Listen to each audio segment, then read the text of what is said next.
तो आज की सबसे बड़ी खबर यह है कि कानपुर में बिल्हौर के शहीद सीओ देवेंद्र मिश्रा के दफ्तर में आईजी लक्ष्मी सिंह ने उनकी लिखी चिट्ठी की जांच शुरू कर दी है और इस बीच फॉरेंसिक टीम भी सीओ दफ्तर में पहुंच चुकी है। और इससे पहले आईजी लक्ष्मी सिंह ने बिल्हौर में सीओ दफ्तर में पहुंचकर कंप्यूटर को सील किया था। उधर आईजी लक्ष्मी सिंह को लेकर लगातार वो दावे किए जा रहे हैं कि वो अब हर इस पहलू पर बातचीत करेंगी जिसके जरिए ये पता चल पाए कि आखिर सीओ देवेंद्र मिश्रा की उस चिट्ठी को तरजीह क्यों नहीं दी गई। क्या उस चिट्ठी को तरजीह न देने का सीधा मकसद ये था कि किसी को फायदा पहुंचे, किसी को लगातार वो साजिश जो हो रही थी पुलिस महकमे के ही खिलाफ वो लगातार मिलती रहे मदद। आईजी लक्ष्मी सिंह बिल्हौर के सीओ के दफ्तर पहुंची हैं और खबर यह है कि उन्होंने फॉरेंसिक टीम भी साथ में बुलाई है जो कि तमाम पहलुओं पर बात कर रही है। कानपुर में बिल्हौर के शहीद सीओ देवेंद्र मिश्रा के दफ्तर आईजी लक्ष्मी सिंह उनकी चिट्ठी की जांच करने के लिए पहुंची हैं। इस बीच फॉरेंसिक टीम भी सीओ दफ्तर पहुंची है। इससे पहले आईजी लक्ष्मी सिंह ने बिल्हौर में सीओ दफ्तर में कंप्यूटर को सील किया है। उधर आईजी लक्ष्मी सिंह सीओ के दफ्तर में तैनात पुलिस कर्मियों से पूछताछ भी कर रही हैं। सीओ देवेंद्र मिश्रा ने तत्कालीन एसएसपी आनंद देव को लिखी चिट्ठी में विकास दुबे पर कार्रवाई के लिए कहा था।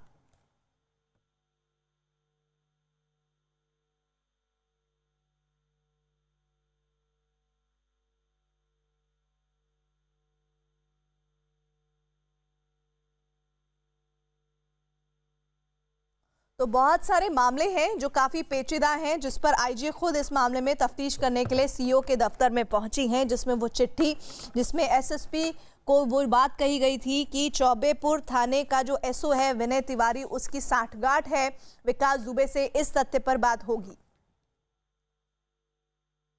ब्रिक्स देशों के न्यू डेवलपमेंट बैंक के प्रेसिडेंट केवी कामत की दलील है कि आत्मनिर्भर भारत आज के दौर में देश की जरूरत है।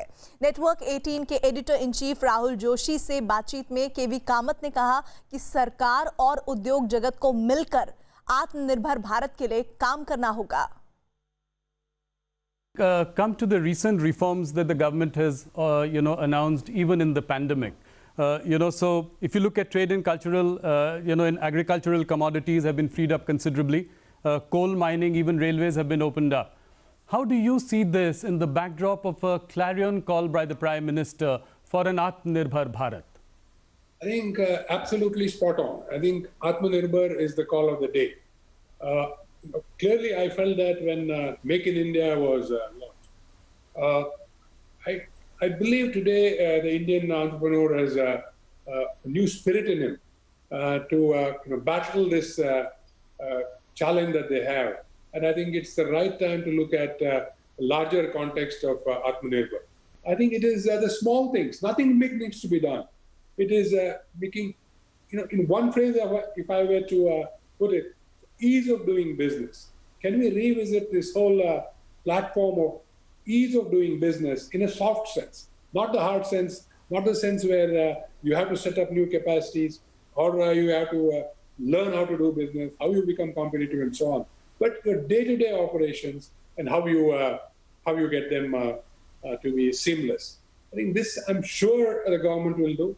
I'm sure industry leaders will work with the government on this front, and that will truly be a big step towards Atmanirbhar. That's तो ब्रिक्स देशों के न्यू डेवलपमेंट बैंक के प्रेसिडेंट केवी कामत की बातें आप सुन रहे थे। आत्मनिर्भर भारत आज के दौर में देश की सबसे बड़ी ज़रूरत है। उन्होंने नेटवर्क 18 के editor in chief Rahul Joshi से बातचीत में केवी कामत ने ये कहा है कि सरकार और उद्योग जगत को मिलकर आत्मनिर्भर भारत के लिए काम करना होगा। साथ ही उन्होंने कहा है कि नए और बड़े सेटअप्स की अभी ज़रूरत नहीं है, हम अभी बहुत कुछ देख रहे हैं भारत के भीतर। साथ ही उन्होंने ये भी कहा कि भारत को बड़े जो नज़रिए से देखने की आवश्यकता है, ईज ऑफ डूइंग को उन्होंने कहा कि और ज़्यादा बढ़ाने की आवश्यकता है। और साथ ही जो प्रधानमंत्री कहते रहे हैं कि आत्मनिर्भर भारत, उसको भी उन्होंने कहा है कि आत्मनिर्भर भारत आज भारत के लिए सबसे इम्पॉर्टेंट है, जिसे अपनाने से भारत की ज़रूरतों को पूरा किया जा सकता है। ये मौजूदा समय में देश की ज़रूरत है।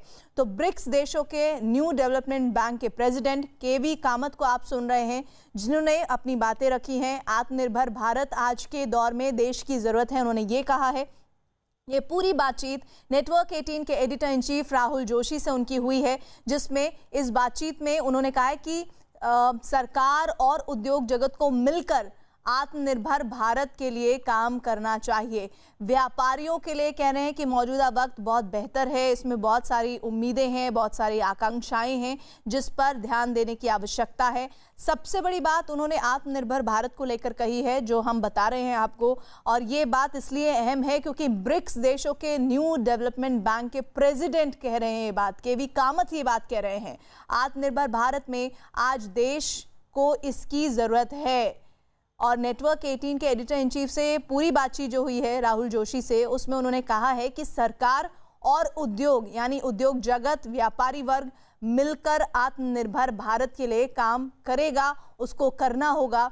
तो ये जो लगातार कहा जा रहा था कि 5 ट्रिलियन इकोनॉमी को लेकर भारत में क्या इस तरह की उम्मीदें की जा सकती है, तो उन्होंने इस बात को साथ में जोड़ते हुए कहा कि हाँ, हम इस पर ध्यान दे सकते हैं, इसको हम अपना सकते हैं, लेकिन इसके लिए हमें आत्मनिर्भर भारत को अपनाना होगा। हमारे साथ जुड़ रहे हैं CNBC आवाज के managing editor shell Bhatnagar.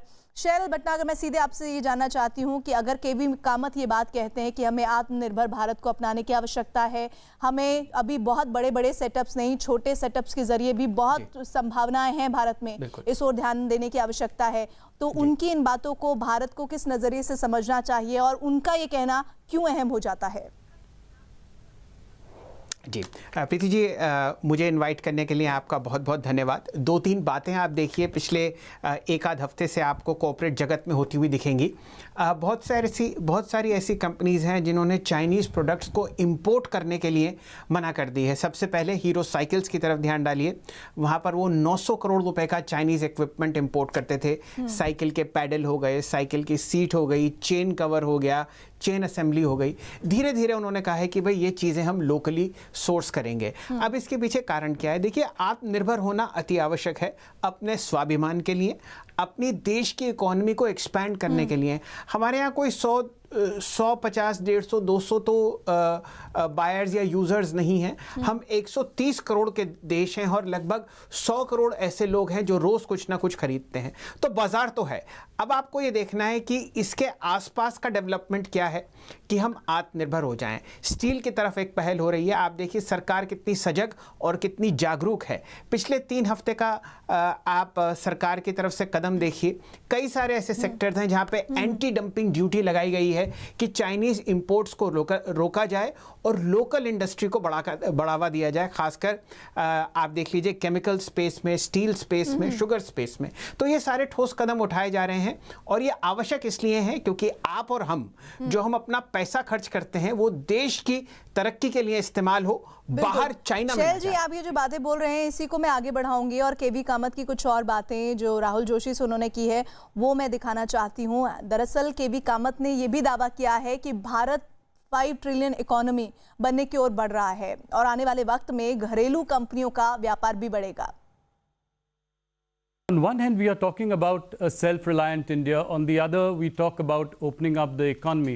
You know, some critics argue that this self-reliance could also lead to an amount of some kind of isolationism, you know, in the Indian economy when it comes to trade with other countries. How do you react to this? Not at all. I don't think that is true at all. I think from several counts. I think indeed, if I look at markets, India is a very large market. And as we head towards a 5 trillion economy, and I'm clear this country is going to head towards a 5 trillion economy. As it heads towards the 5 trillion economy, the domestic market is going to get bigger and bigger, which means domestic companies will have a large space to operate in. शैल, लगातार जब 5 trillion economy की बात प्रधानमंत्री मोदी ने की थी तो विपक्ष काफ़ी हमलावर था, लेकिन केवी कामत अगर ये बात कह रहे हैं कि हम 5 ट्रिलियन इकोनॉमी की तरफ बढ़ रहे हैं, इसका मतलब क्या है? क्योंकि आने वाले वक्त में घरेलू कंपनियों का व्यापार बढ़ेगा, इसको हम नकार नहीं सकते हैं। प्रीति जी, आप सही फरमा रही हैं। देखिए, ऐसा है, कामत साहब पिछले 4 दशक से ज़्यादा से बहुत ही जाने माने बैंकर रहे हैं।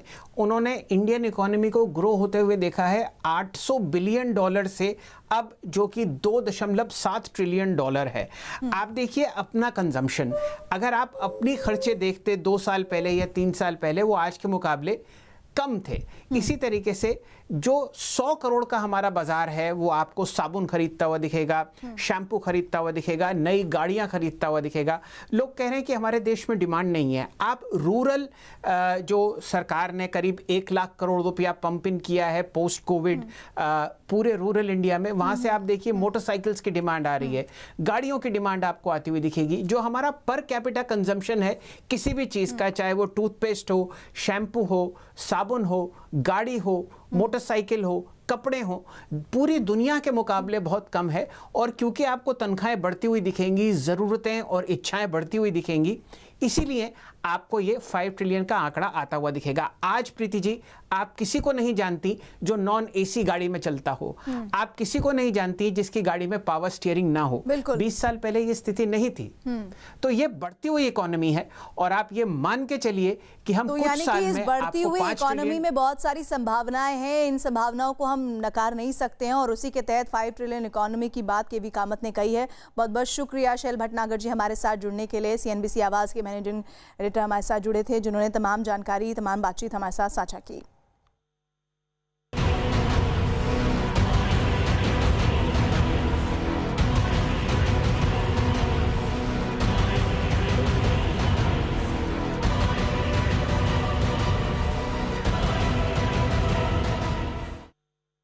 चीन में कोरोना के बाद उथल पुथल जारी है। कुछ रिपोर्ट्स आ रही हैं, उन्हीं रिपोर्ट से अब हम आपको अवगत कराने जा रहे हैं। कोरोना काल ने पूरी दुनिया को हिलाकर रख दिया है। चीन के वुहान से निकले इस वायरस ने तबाही और बर्बादी की ऐसी कहानियां लिखी हैं कि अब लोग यही चाहते हैं कि जल्द से जल्द इस वायरस से छुटकारा मिले।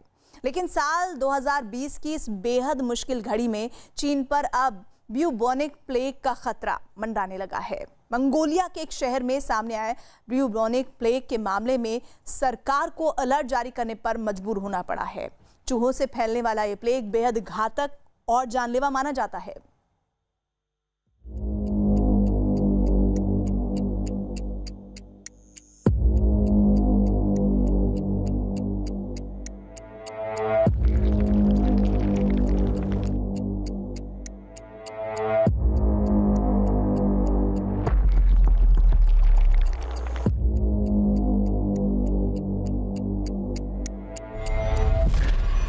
कोरोना काल में अब काली मौत का खतरा। चीन में अब एक और महामारी की एंट्री।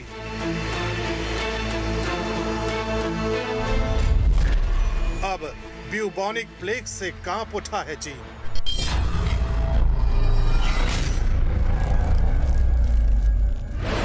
चीन ने भले ही कोरोना पर काबू करने का दावा किया हो, लेकिन चीन की मीडिया में आई एक खबर ने सनसनी फैला दी है। दावा किया जा रहा है कि चीन में ब्यूबोनिक प्लेग ने अपनी दस्तक दी है। खबरों के मुताबिक इनर मंगोलिया में ब्यूबोनिक प्लेग का मामला सामने आया है। Now, the bubonic plague, one of the deadliest diseases in human history, has been reported in China. A livestock farmer in Inner Mongolia was confirmed on Sunday to have the disease. यही वजह है कि Mongolia के जिस शहर में bubonic plague जैसी खतरनाक बीमारी का मामला सामने आया है, वहां इससे बचने के लिए अलर्ट जारी कर दिया गया है। चीन के लिए ये साल मुश्किलों भरा रहा है। पहले चीन के वुहान से कोरोना वायरस पूरी दुनिया में फैला और उसके बाद से ही चीन में कोई न कोई बीमारी या वायरस लगातार फैल ही रहा है। लेकिन ब्यूबोना प्लेग फैलने के बाद चीन की समस्या और ज्यादा बढ़ गई है। उत्तरी चीन के एक अस्पताल में ब्यूबोनिक प्लेग का मामला सामने आने के बाद वहां लोगों को सावधान रहने की हिदायत दी गई है। इतना ही नहीं, मंगोलिया के बैनूर में प्लेग की रोकथाम और काबू करने के लिए 30वें लेवल की चेतावनी जारी की गई है। उत्तरी चीन में ब्यूबोनिक प्लेग का संदिग्ध मामला सामने आने की वजह से 3rd लेवल की चेतावनी जारी की गई है। दरअसल जिस ब्यूबोनिक प्लेग के खतरे को लेकर चीन डरा हुआ है, उसके पीछे सबसे बड़ी वजह यही है कि जिस इलाके में इस प्लेग से जुड़ा मामला सामने आया है, वहां पिछले साल नवंबर में भी ब्यूबोनिक प्लेग के 4 मामले सामने आए थे। बताया जाता है कि ज्यादातर चूहों से फैलने वाली ये महामारी बेहद जानलेवा होती है। अपने बेहद घातक रूप की वजह से ही इस बीमारी को काली मौत के नाम से भी जाना जाता है। ब्यूबॉनिक प्लेग के शुरुआती मामले को सरकार इसलिए हल्के में नहीं लेना चाहती क्योंकि पहले ही चीन समेत पूरी दुनिया कोरोना वायरस की वजह से बेहिसाब नुकसान उठा रही है।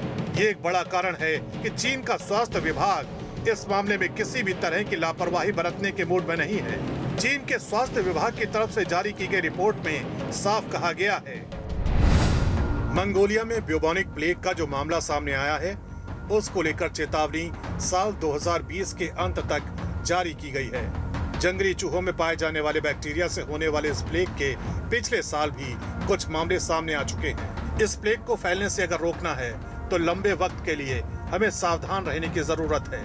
इस प्लेग से जुड़े इतिहास को देखकर इसके खतरे की अनदेखी एक भयानक चुनौती सामने ला सकती है। एनिमल से ह्यूमंस मतलब जूनोटिक डिजीज है, एनिमल से ह्यूमन में स्प्रेड होती है। तो उन्होंने वहां पे अलर्ट इसलिए करा है क्योंकि चाइना में लोगों को मीट खाने की बहुत मीट खाते हैं वो, और स्पेशली रॉ मीट भी बहुत खाते हैं। तो ये जो 2 केसेस हुए थे उन्होंने वहां पे रॉ मैरमॉट जो एक तरीके का चूहा होता है, रोडेंट होता है, उसका मीट खा लिया था। तो इसलिए उन्होंने वहां पे अलर्ट करा है उस एरिया के लिए लोगों को कि आप आगे जाके और ये मीट ना खाएं, क्योंकि आमतौर पे ये जो बैक्टीरिया होता है ये एनिमल्स में पाया जाता है, रोडेंट्स में पाया जाता है। दरअसल ब्यूबॉनिक प्लेग एक ऐसी महामारी है जो सबसे पहले जंगली चूहों को होती है।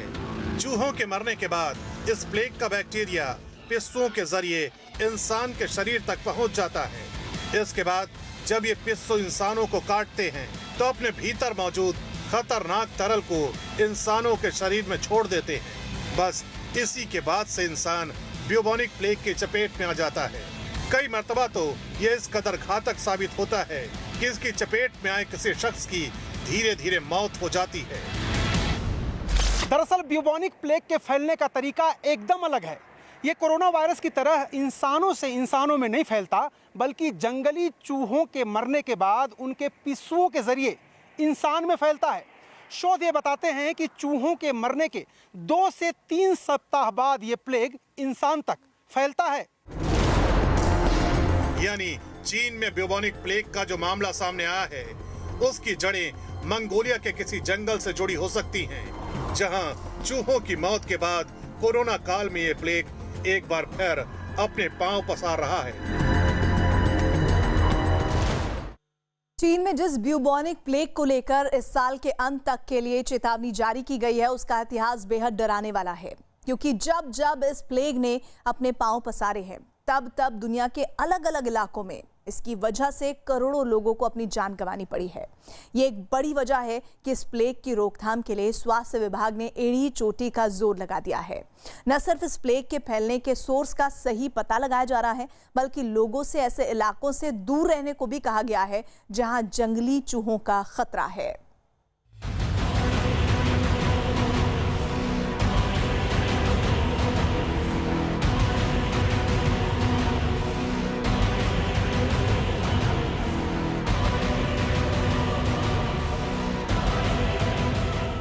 चीन पर टूटा मुसीबतों का पहाड़। From the very first case of COVID-19 to a new type of swine flu and now the bubonic plague, one of the deadliest diseases in human history, has been reported in China.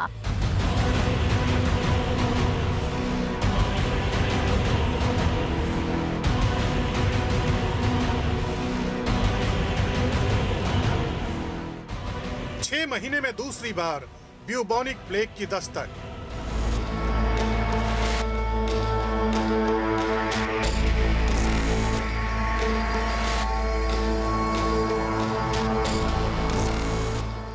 काली मौत के इतिहास से सहमा चीन।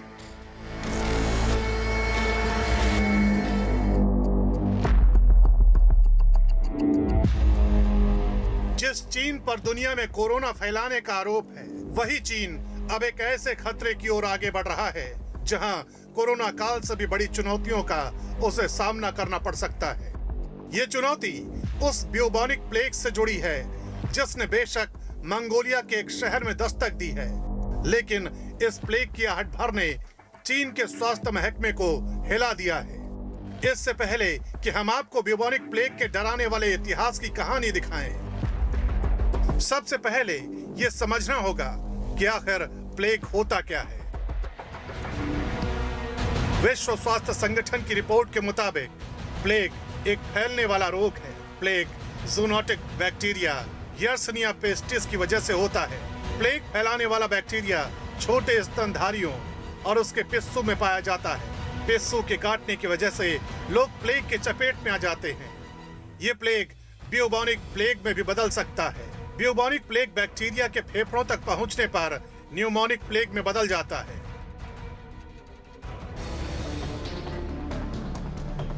Bubonic plague के खतरे का अंदाजा ऐसे ही लगाया जा सकता है कि जब जब इसने दुनिया को अपने शिकंजे में लिया, तब तब इसकी वजह से करोड़ों लोगों की मौत हुई। ब्यूबोनिक प्लेग से जुड़ा इतिहास बताता है कि अब तक कुल 3 बार ये बीमारी दुनिया पर कहर बनकर टूट चुकी है। पहली बार 6वीं और 8वीं सदी में इसकी चपेट में आने से लगभग 5 करोड़ लोगों को अपनी जान गंवानी पड़ी थी। 1347 ईस्वी में दूसरी बार जब इस बीमारी ने अपनी दस्तक दी, तब यूरोप की 1/3 आबादी इसकी वजह से खत्म हो गई थी। ब्यूबोनिक प्लेग का तीसरा हमला 1894 के आसपास हुआ। तब हांगकांग के आसपास 80,000 लोगों की मौत हो गई थी। इतना ही नहीं, इस प्लेग की वजह से भारत में भी दहशत देखी जा चुकी है। 1994 में भारत के 5 राज्यों में ब्यूबोनिक प्लेग के करीब 700 मामले सामने आए थे, जिनमें 50 से ज्यादा लोगों की मौत हो गई थी। उस समय 5 करोड़ से ज्यादा लोगों की मौत हो गई थी एंड इसने लगभग 30 से लेकर 7% तक की यूरोप की पॉपुलेशन को अफेक्ट कर दिया था। एशिया की पॉपुलेशन को बहुत बुरी तरीके से अफेक्ट कर दिया था। बहुत तेजी से फैला था और इसके कारण इतना डर है क्योंकि अगर ये प्लेग फैलना शुरू कर जाता है, अगर ब्यूबोनिक प्लेग के केसेस बढ़ते हैं तो ये अल्टीमेटली न्यूमोनिक प्लेग बन जाएगा। न्यूमोनिक प्लेग मतलब लंग्स को जब अफेक्ट करता है तो ये इंसानों में बहुत तेजी से फैलता है। माना जाता है कि ये जीवाणु दक्षिण पश्चिम चीन के यूनान में पैदा हुआ। 1894 में दुनिया के अलग अलग इलाकों में हाहाकार मचाने के बाद इस प्लेग के मामले लगातार कम होते गए।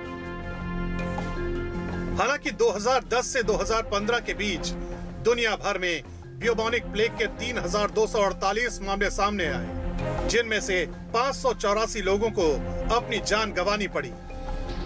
यही वजह है कि ब्यूबोनिक प्लेग को मध्यकाल में ब्लैक डेथ या काली मौत भी कहा जाता था। ब्यूबोनिक प्लेग के लक्षणों पर की गई रिसर्च बताती है कि इस बीमारी के दौरान इंसान को तेज बुखार और शरीर में बेहिसाब दर्द होता है।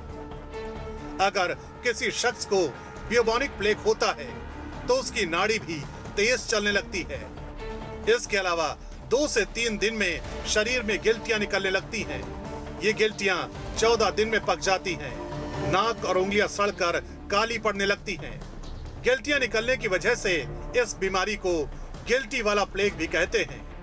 इस दौरान अगर मरीज को सही इलाज ना मिले तो उसकी भयानक मौत भी हो सकती है।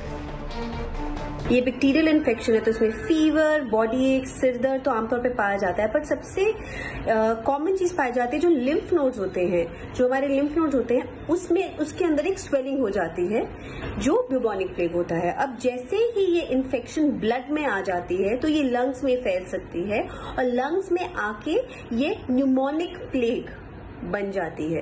न्यूमोनिक प्लेग ह्यूमंस में खतरा कॉज कर सकती है क्योंकि ये एयरबॉर्न होती है और ये ह्यूमन टू ह्यूमन ट्रांसमिशन इससे हो जाता है। इस प्लेग के खतरे को ऐसे ही समझा जा सकता है कि जहां कोरोना वायरस की वजह से मृत्यु दर 5 से 6% है, वहीं ब्यूबोनिक प्लेग की वजह से मृत्यु दर 30% से 60% तक हो सकती है। यही वजह है कि चीन किसी भी कीमत पर कोरोना काल में आई इस नई मुसीबत को टालना चाहता है।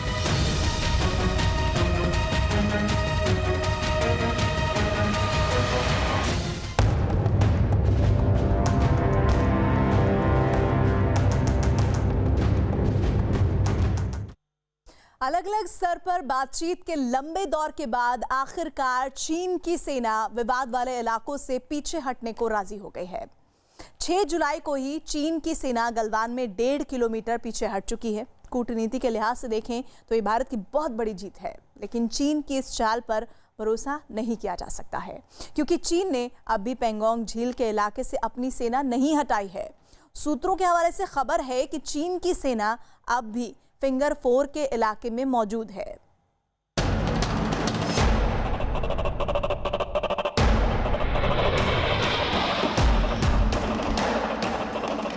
भारतीय सेना ने दिखाया दम।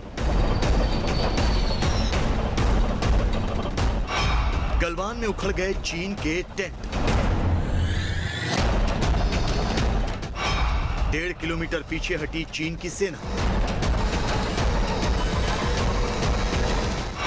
लद्दाख में 3 जगहों पर चीन को हटाने पड़े कदम। पूर्वी लद्दाख में भारत के खिलाफ चीन की साजिशें अब पूरी तरह से दम तोड़ चुकी हैं।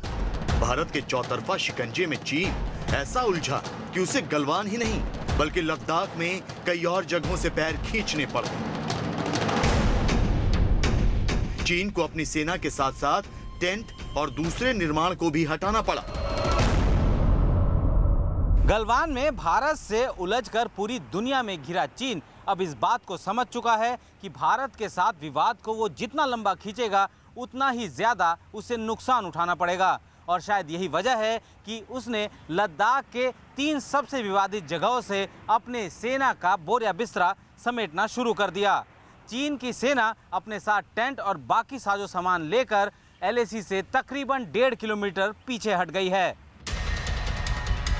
चीन अब तक बातचीत के कमरे में ही अपने कदम पीछे खींचने के लिए हामी भरता था, लेकिन जब बंद कमरे में हुए समझौते को लागू करने की बात आती थी तो मुकर जाता था।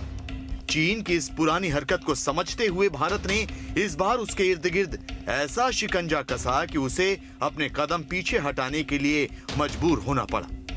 जिस गलवान में चीन अपना बेबुनियाद दावा कर रहा था, अब उसे वहां से भी पीछे हटना पड़ा है। चीन की सेनाएं गलवान में पेट्रोल पॉइंट 14 से 1.5 किलोमीटर पीछे हट गई हैं।